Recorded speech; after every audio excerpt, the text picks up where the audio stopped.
Здравствуйте, Инга и Яна.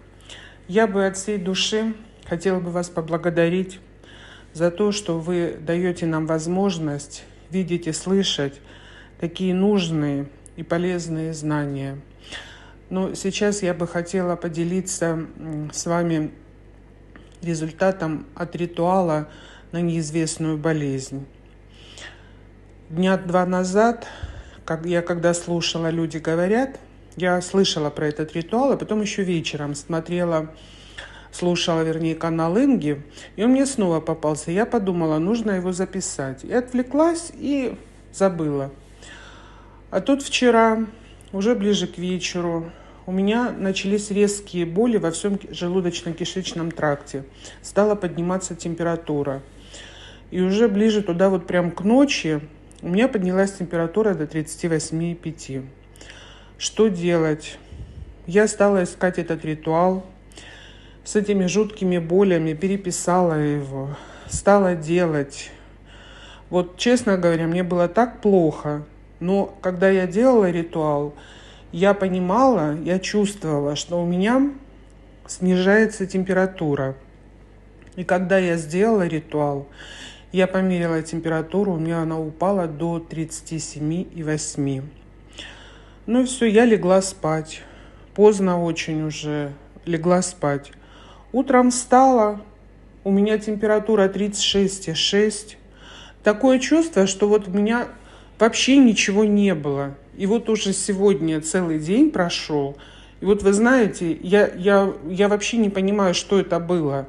Но я абсолютно здоровый человек, и я не понимаю, что вчера было. Поэтому я вам еще раз хочу сказать огромное человеческое спасибо. Низкий поклон вам.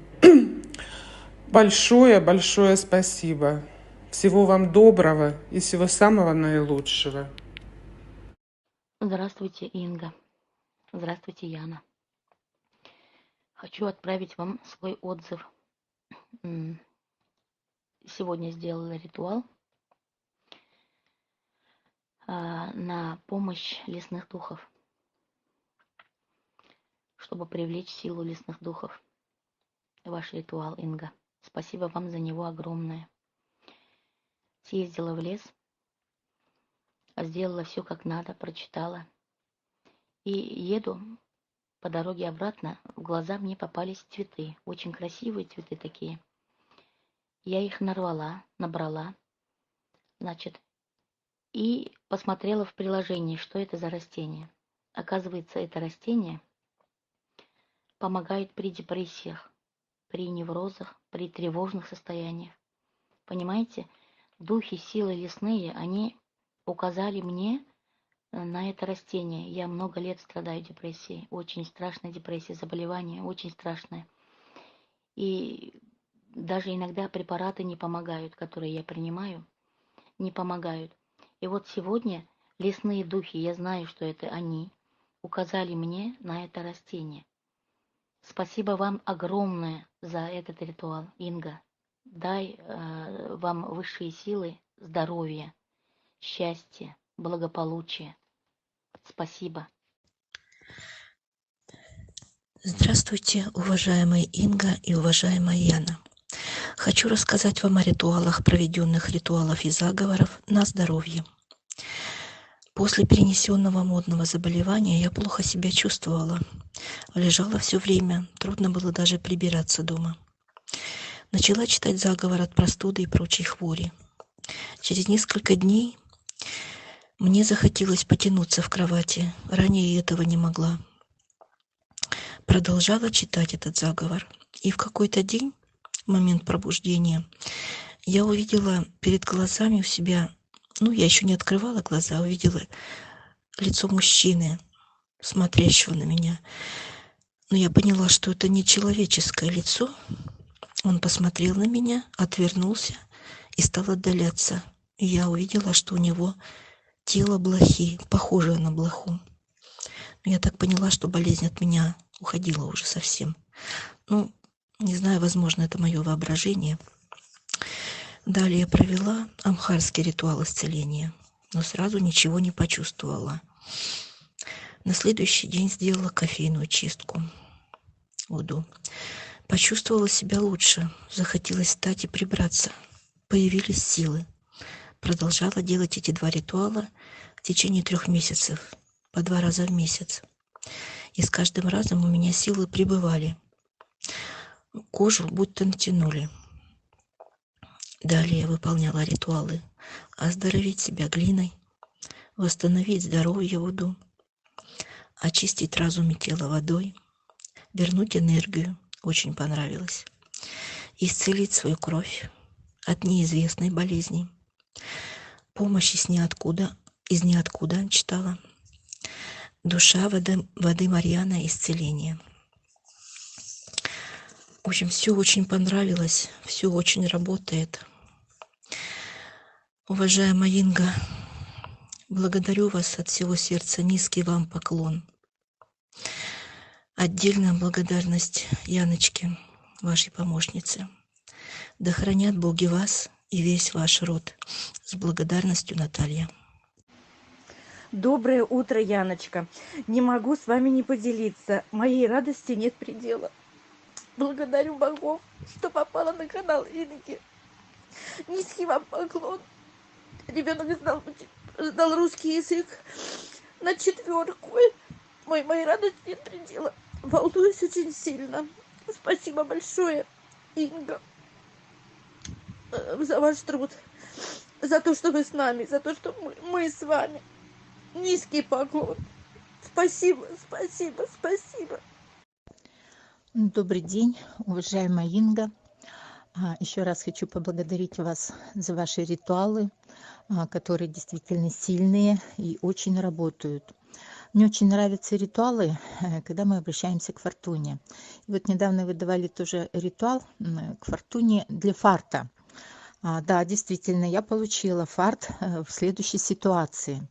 Ну, их было много в моей жизни, и просто вот хочу немножко засвидетельствовать, что именно утром, перед тем, как идти в больницу, я прочитала этот ритуал. Он называется «К фортуне для фарта». Мне нужно было пройти обследование, я поехала в клинику, и, значит, захожу в коридор, и возле одного кабинета сидят очень много народу, ну, человек 40-50. Вот, и я иду дальше мимо этой очереди, про себя думаю, ой, как тут долго сидеть, тут, наверное, до вечера придется сидеть. Но это был, к счастью, не мой кабинет.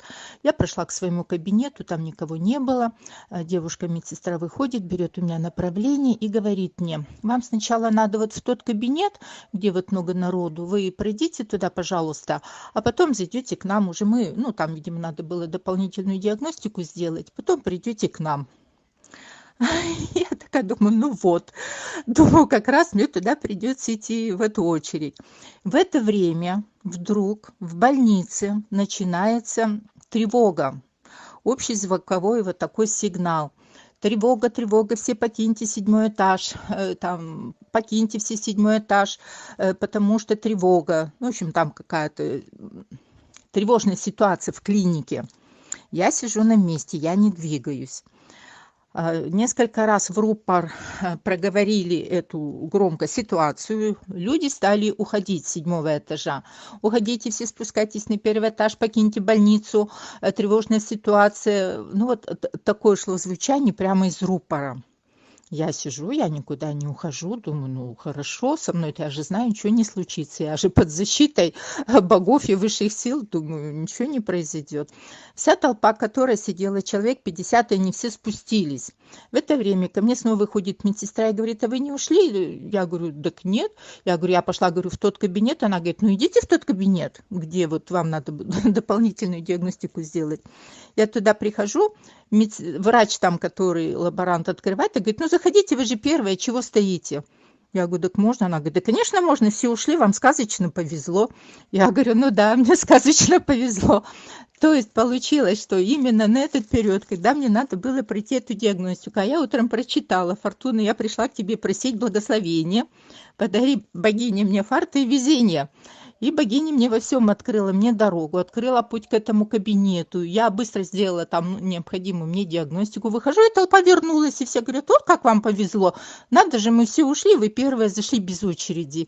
Я говорю: ну да, мне повезло. А про себя говорю: ну, фортуна же со мной. Поэтому вот таким чудным образом фортуна помогает нам, открывает нам дороги. И действительно, я очень быстро прошла всю диагностику. Потому что сидеть там до вечера, человек 50 в этот диагностический кабинет, конечно, мне не хотелось. Вот так вот фортуна открыла мне везение, и я была очень счастлива. И, конечно, я верю в эти чудеса, в эти ритуалы, и очень благодарна, уважаемая Инга, вам, что вы нам даете такие великолепные ритуалы, которые нас поддерживают, вдохновляют. Главное, чтобы люди замечали это, вот эти вот ситуации, их надо понимать, принимать и благодарить. Я это сразу поняла. Я поблагодарила фортуну, поблагодарила вас, уважаемая Инга, что все своевременно, все самым чудным и легким образом происходит. И прошла диагностику, ну, ту, которую мне надо было, своевременно, без задержек, без сидений в очереди целый день. Еще раз благодарю вас, и пусть боги вас благословляют. Всего доброго. Здравствуйте, уважаемая Инга, здравствуйте, уважаемая Яна, здравствуйте, зрители «Ведьминой избы». Меня зовут Татьяна, и я хотела бы поделиться с вами своими результатами и своими впечатлениями от канала Инги. Я познакомилась с каналом несколько лет назад, и это произошло в самый разгар пандемии. Это был, наверное, июнь или июль, в общем, это было лето. И каково же было мое удивление, когда я увидела предсказание Инги на этот вот пандемийный год, которое она сделала еще в ноябре месяце, в ноябре или в октябре.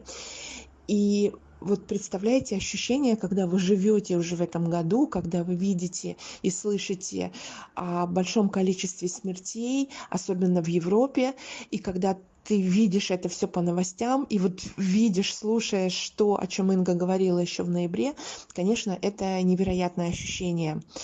А дальше я несколько лет еще слушала только предсказания, и только с лета 22 года я начала делать ритуалы. Я хочу сказать, что вначале я не ощущала каких-то таких результатов, и потом уже я, слушая канал Инги, я поняла, что очень многие вещи я делала неправильно.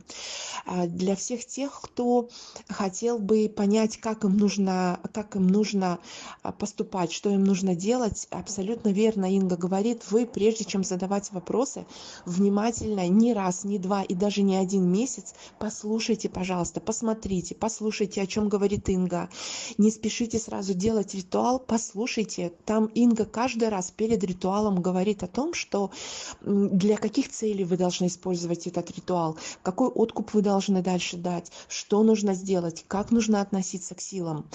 Вот я сейчас, глядя в свою тетрадку, в которой я записывала, какие ритуалы я делаю, я понимаю, что я с самого начала нагородила огромное количество ошибок, потому что делала все не так. У Инги есть потрясающий ролик, он называется «Как помочь себе». В этом ролике Инга говорит, как постепенно, по ступенькам, с каких ритуалов начинать и что делать дальше. И я хочу еще сказать о том, что невероятное ощущение получаю от того, когда делаю ритуалы для фортуны, когда читаю «Колесо фортуны», когда читаю «Силу царственной фортуны», «Моя верная фортуна». И невероятные просто у меня были результаты после ритуала бабушки Инги на быстрое получение денег. Ритуал, который читается на круглый хлеб с такими словами: «Пернатые клювастые, примите мой позастен». Невероятное было чувство. Я очень часто делала этот ритуал вот зимой этого года.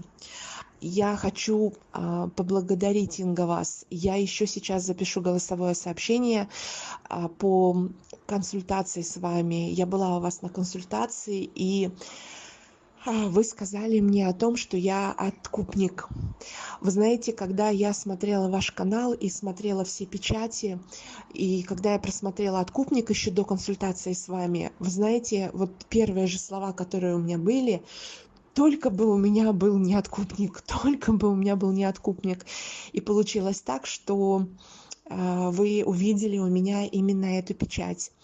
Я благодарю вас за то, что вы разрешили мне прийти к вам и сказали, что поможете мне снять эту печать.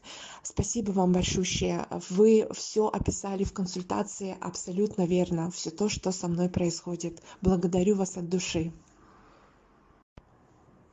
Здравствуйте, уважаемая Инга, здравствуйте, уважаемая Яна, гости «Ведьминой избы». Меня зовут Татьяна, и я хочу сейчас рассказать о том, как год назад я побывала на консультации у Инги, и о чем Инга мне рассказала. Вы знаете, когда я читала, смотрела, слушала все то, о чем говорит Инга на канале, и когда я особенно смотрела и слушала про печати, когда я услышала про печать откупника, я подумала, только бы у меня не откупник, только бы не откупник, потому что это человек, чья жизнь полностью разрушена. Это человек, кого гонят самые близкие, родные. Это человек, которого предают.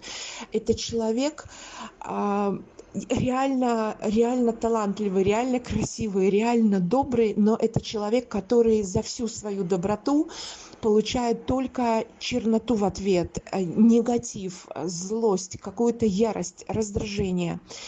И когда я пришла на консультацию к Инге, Инга, вы мне сказали о том, что у меня печать откупника. Вы знаете, в одном из своих видео о том, как проходит чистка, вы сказали о том, что у людей, вот кто откупник, у людей, у кого печать изгоя, у них такое состояние бывает, когда им хочется найти какой-то угол где-то, забиться в этот угол и глухо рыдать. И я могу сказать, что это абсолютно так и есть. Когда вы мне сказали о том, что я откупник, вы знаете, я, наверное, столько раз рыдала и столько раз видела предательство, вот то, о чем как раз вы мне сказали в консультации, что меня предавали не раз и не два. Уже даже для меня это не удивительно. То есть я даже не проронила ни слезинки, я просто поняла, что как бы жизнь меня научила собирать себя в кулак, удавить вот просто на корню жалость по отношению к себе и просто смотреть на то, хорошо, вот ситуация какая-то, что я могу сделать, потому что нет смысла плакать, вот просто нет. Нужно собирать себя, всю свою волю в кулак и продолжать жить. Вы сказали те вещи, которые не знал никто. Вы сказали о том, что у меня умерли родители, у меня мама только умерла. Ой, папа у меня умер, мама еще жива. Так вот, когда у меня умер папа, я не испытала вообще никаких эмоций. Вообще. Единственное, что я расплакалась, но не по поводу того, что он умер, а по поводу того, что как он мог прожить всю жизнь и гнобить меня, свою дочь, которая всю свою жизнь с 17 лет работает, не пьет, не курит, не гуляет, воспитывает детей, просто поднимает свои собственные проекты. Как можно было вот прожить жизнь и гнобить просто своего ребенка? Вы правильно сказали, что у меня была куча предателей, куча пользователей со стороны мужчин. Вы абсолютно правы в том, что у меня полностью разрушена жизнь. И ничего из того, о чем я мечтала, у меня не сбылось. Единственное, что сбылось, что я хотела иметь большую семью, много детей, у меня 4 детей, но у меня нет любви и теплоты с этими детьми. Вы правильно сказали, что меня как откупника даже самые близкие люди считают, что я не от мира сего, что я в семье не без урода. Вы абсолютно правильно сказали. Еще вы сказали, что у меня боль есть в ноге. Об этом тоже никто не знал, кроме меня. Я ломала палец на ноге, и в непогоду у меня ноет этот палец. Я задержусь чуть побольше, чем 4 минутки скажу. Вы сказали о том, что у меня, возможно, были преждевременные, может быть, роды или смерть ребенка на большом сроке. У меня был аборт на 12 неделях. Вы сказали, что там была уже видна душа. Вот, у меня было 2 аборта. Один это маленький совсем микроаборт, и второй вот практически на предельном сроке, когда уже аборты не разрешаются. Инга, я с огромным трепетом жду нашей работы с вами.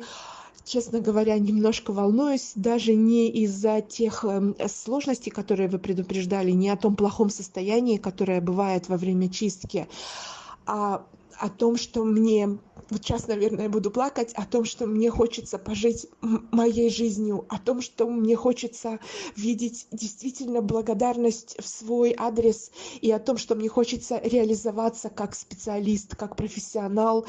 Мне очень хочется убрать эти препятствия и эти силы, которые мучают меня, да, заставляют меня плакать, переживать, грустить, потому что вы, повторюсь, правы, ничего из того, что я делаю, не получается. Оно все ломается, приходит в негодность, и это ужасно. Это ужасно. Еще раз благодарю вас за то, что вы предложили мне свою помощь как специалист в этом. Спасибо вам большое. Спасибо от всей души. Спасибо.